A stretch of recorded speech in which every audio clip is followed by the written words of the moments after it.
Hey gang, bienvenue sur le podcast AGB. Présentement, j'ai une voix de rocker, mais j'ai décidé de faire le podcast quand même pour faire un update sur qu'est-ce qui s'est passé dans ma vie dans la dernière semaine. Si en ce moment tu écoutes sur YouTube, tu peux voir que mon bras gauche est présentement hors service.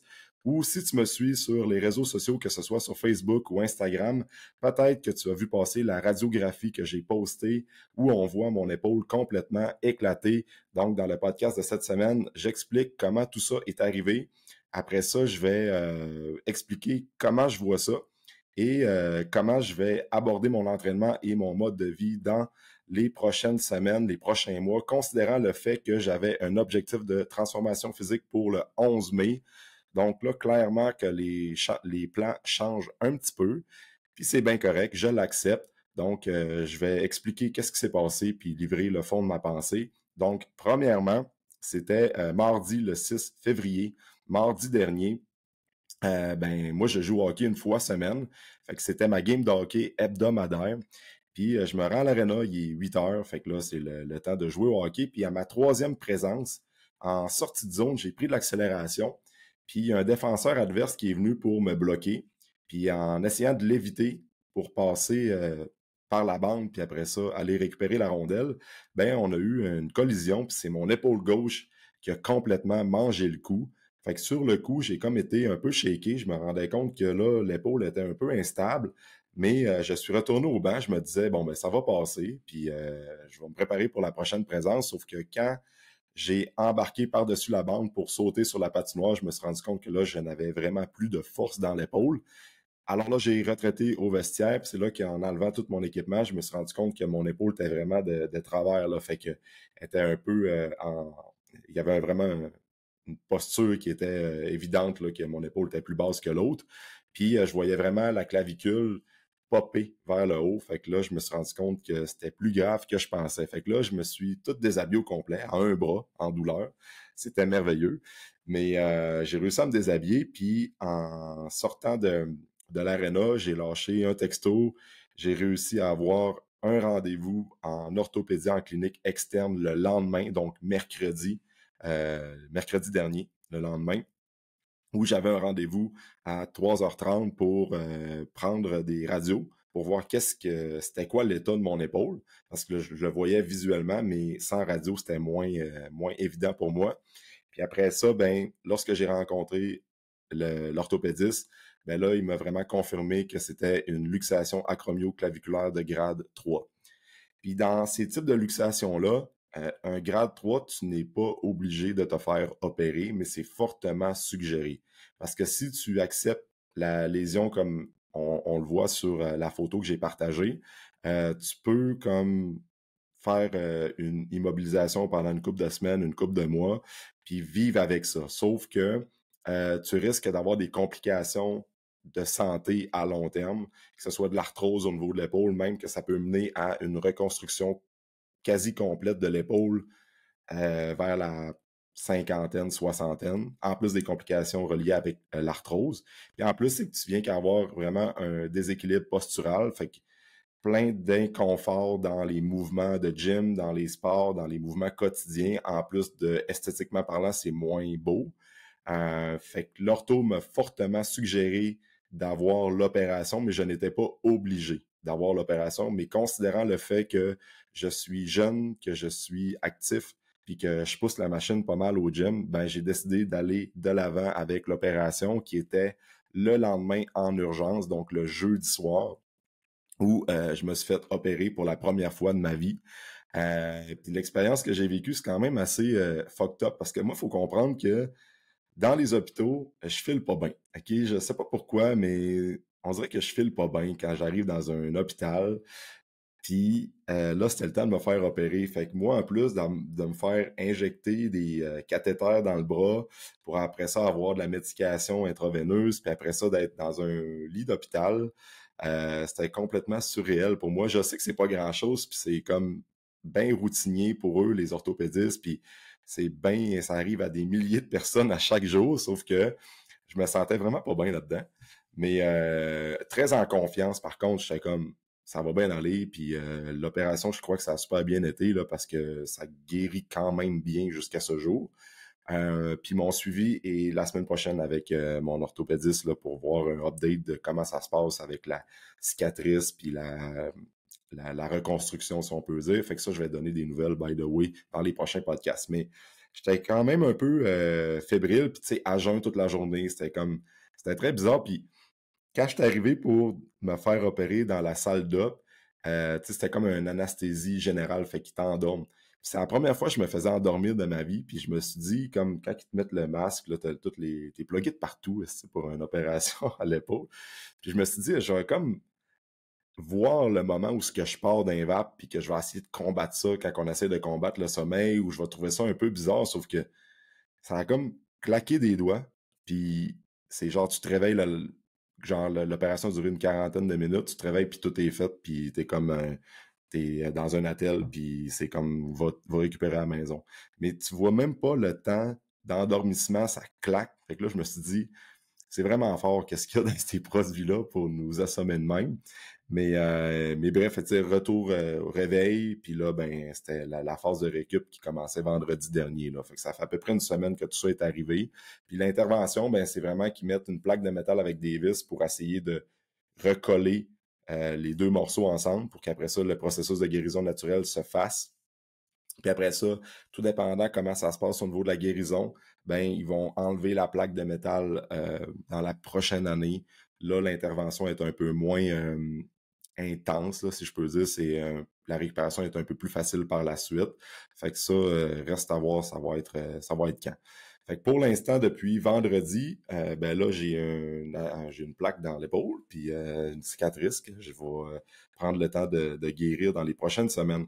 Fait que c'est ça qui est arrivé dans la dernière semaine, comme l'opération puis la blessure au hockey. C'est une bad luck, puis c'est classique joueur de hockey, ce genre de blessure-là.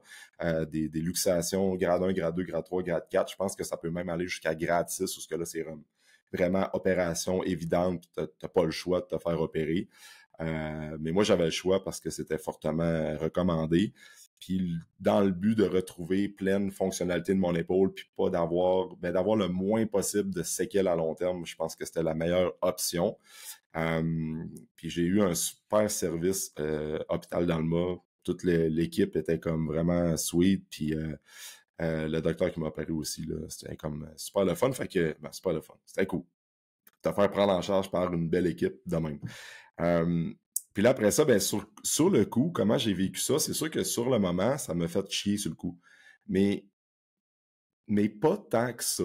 Dans le sens que c'est sûr que c'est frustrant parce que j'avais des objectifs pour les prochains mois, puis ça allait vraiment bien, honnêtement, parce que le dernier podcast que j'ai sorti, j'expliquais comment j'ai perdu 8 livres en 4 semaines, puis ma progression au niveau de ma perte de gras allait super bien, puis l'élément indispensable dans mon cas, c'était d'augmenter ma dépense énergétique pour perdre du gras sans nécessairement tout couper mes calories.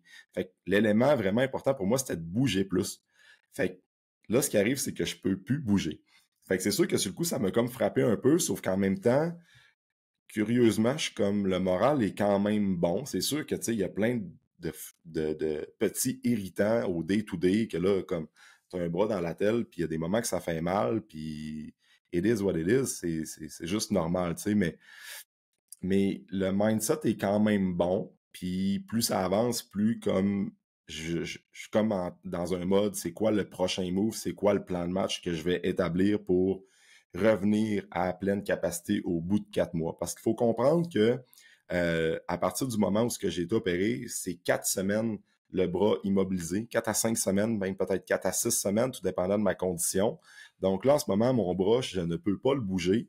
Puis c'est vraiment aucune activité physique, aucun effort. Tu sais, j'ai quand même mes deux bras, là, fait que je suis capable d'utiliser mes mains. Puis heureusement, c'est arrivé du côté gauche, by the way, puis je suis droitier, fait que je suis capable d'écrire, je suis capable de me brosser les dents, je suis capable de tout faire jusqu'à mes besoins. Fait que ça fait quand même bien que c'est du côté gauche, mettons.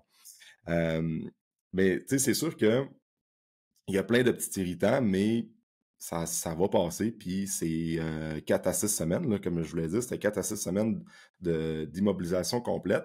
Après ça, tout dépendant comment ça se passe, ma récupération, ben là, je vais commencer graduellement la physio, les exercices de rehab vers la semaine 6-ish en montant.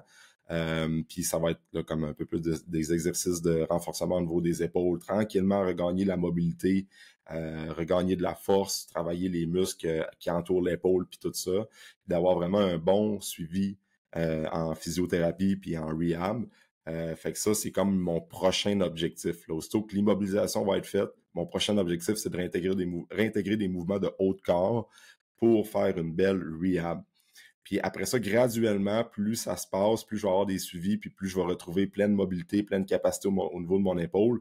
Ben, ce n'est pas avant 4 mois minimum où ce que je vais pouvoir reprendre graduellement, bien sûr, le vrai training que je suis habitué de faire, comme avec les de quoi de plus pesant, une mise en charge un peu plus élevée, des exercices de tirade, même affaire avec les chin-ups, tout ça, des charges sur mes épaules, deadlift et tout.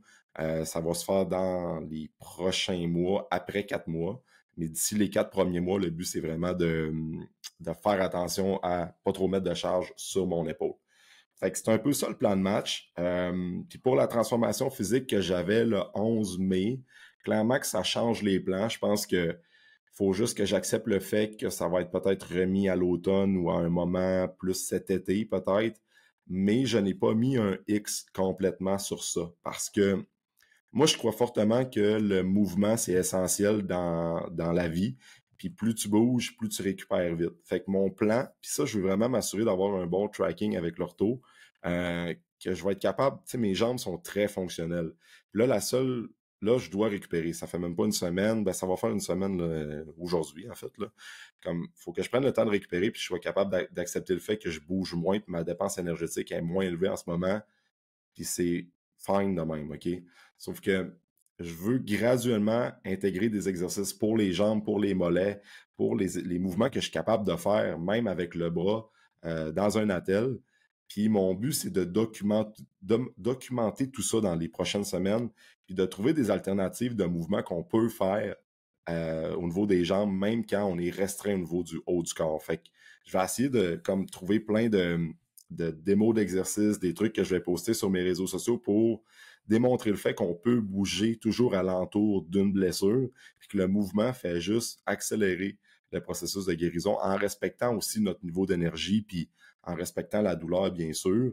Mais j'ai un plan de match là, que je vais prendre le temps de détailler dans ma tête pour continuer quand même à me garder en bonne forme physique, puis continuer quand même à perdre de la masse adipeuse sans être le focus là-dessus à 100%, mais juste d'augmenter ma dépense énergétique, d'aller marcher plus, de faire plus de pas dans ma journée, d'aller un petit peu plus dans le gym, de faire des pas supplémentaires, de faire des exercices plus axés sur le bas de corps, les mollets, puis tout ça. Fait que c'est une occasion pour moi de travailler peut-être les faiblesses ou les parties que je mettais un peu moins d'emphase dans les derniers mois, comme les mollets, comme les avant-bras peut-être, même des exercices pour le cou, renforcer tout ce qui est de extenseur du cou et tout ça. Fait que c'est pas mal mon mindset de mettre l'emphase sur des petits mouvements qui renforcent tout ce qui est postural en gardant en tête, bien sûr, l'immobilisation de mon épaule, puis même d'ajouter des exercices un peu plus cardiovasculaires. Fait qu'en ce moment, avec la plaie, je peux pas, parce que là, faut pas trop qu'il y ait de sueur, faut pas trop que le pansement soit abîmé ou bien qui pogne l'humidité puis tout ça. Mais aussitôt que la plaie va être en guérison puis tout ça, ben c'est un peu mon planning pour les prochaines semaines. Fait que c'est ça qui est arrivé dans la dernière semaine, puis je venais de faire un podcast. Le podcast précédent, c'était vraiment au niveau de ma perte de poids, ça allait bien, puis je voulais documenter un petit peu plus ça dans le podcast. Là, je pense plus que ça va prendre une autre tournure. L'angle du podcast ou l'angle de la documentation au niveau de ma transformation physique / rehab ou comeback va être légèrement différente.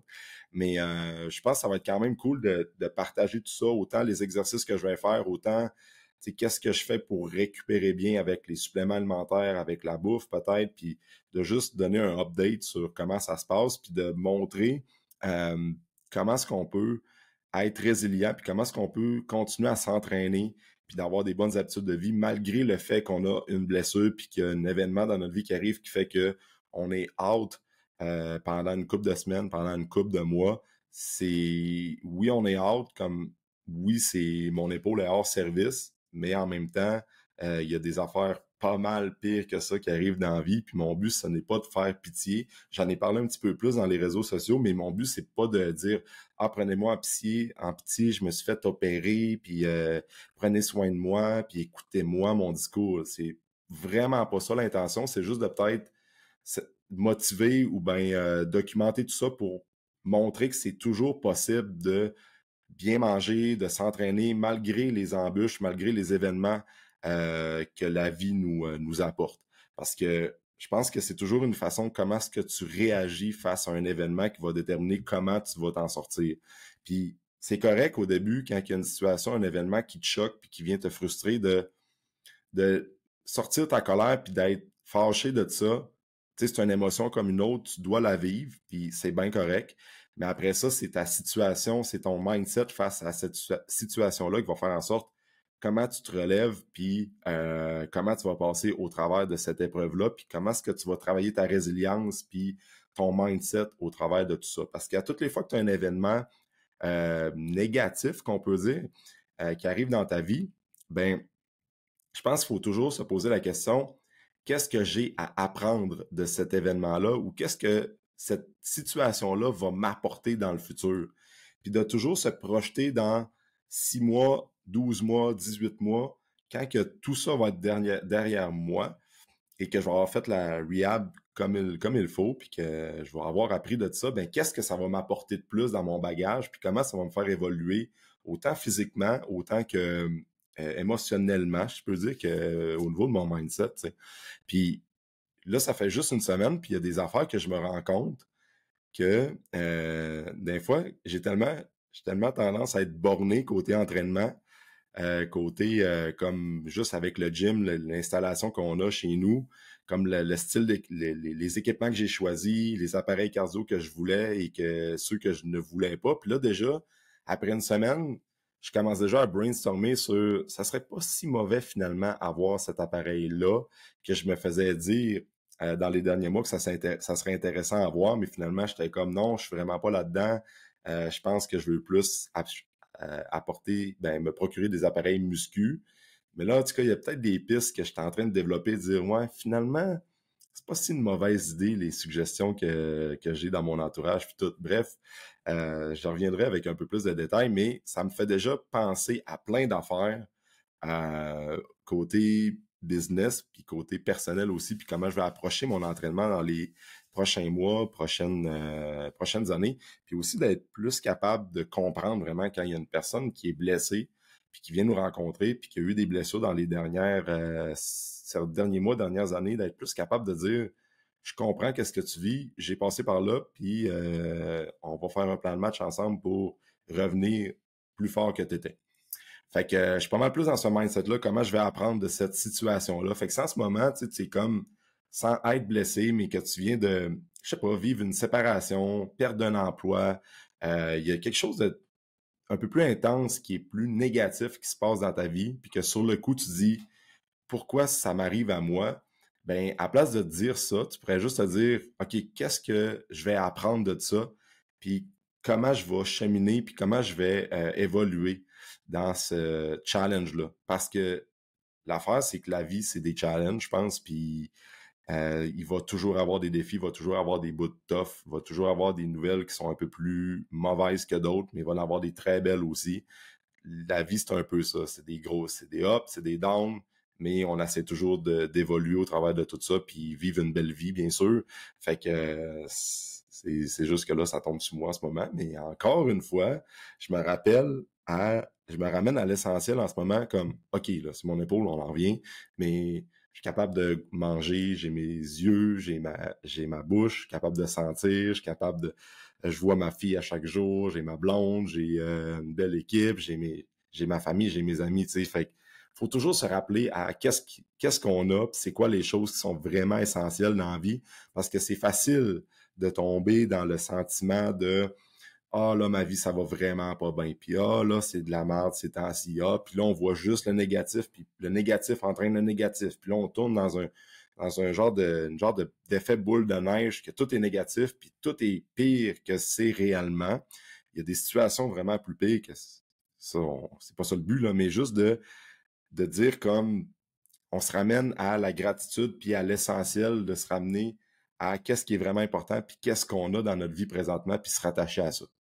Fait que sur ça, c'est pas mal mon mindset par rapport à ce qui s'est passé dans la dernière semaine. Donc, pour conclure le podcast, ben c'est assez simple. Là, je pense que dans les prochains épisodes, je vais essayer de continuer à donner des épisodes un peu plus de contenu avec des invités, puis parler des sujets reliés avec l'entraînement, la nutrition, le mindset, les suppléments, tout ça. Mais je veux parler un petit peu plus de ce que je vis personnellement dans les prochains épisodes, du moins jusqu'au temps que la phase finale de rehab est passée.